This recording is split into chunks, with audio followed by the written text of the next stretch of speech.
হারুন বেদি সরে দিচ্ছেন। উনি তো খুব অ্যাডামেন্ট, আমরা সরাই নেই, ওই ইয়ে রাখছে, ডিএমপিতেই রাখতেছি। উনি বলছিলেন অন্যখানে দিতে, আমি ডিএমপিতেই রেখে দিচ্ছি।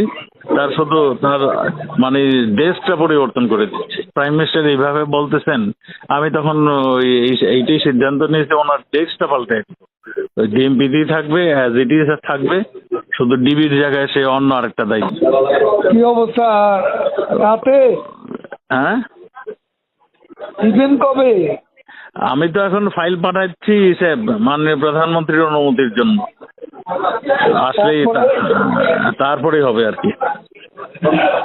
আজকে দেয়া যাবে? আশা করি ওটা ওখান থেকে আসলে আমরা করতে পারবো আর কি। এখন উনি কখন আচ্ছা, সাইন করে আমরা একটা র্যালি করতে চাইছিলাম, এটা আচ্ছা, কাল না করে শুক্রবারে করবো না? করেন করেন করেন, এইটা আচ্ছা, ঠিক আছে, ঢাকার বাইরেটা কালকে।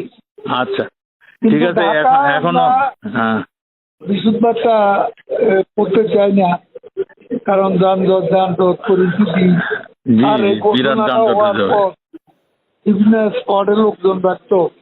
জি জি আচ্ছা, আরেকটা বিষয়, জি, হারুন বেদি সরে দিচ্ছেন। উনি তো খুব অ্যাডামেন্ট, আমরা সরাই নেই, ওই ইয়ে রাখছে, ডিএমপিতেই রাখতেছি। উনি বলছিলেন অন্যখানে দিতে, আমি ডিএমপিতেই রেখে দিচ্ছি। তার শুধু তার মানে ডেস্কটা পরিবর্তন করে দিচ্ছি।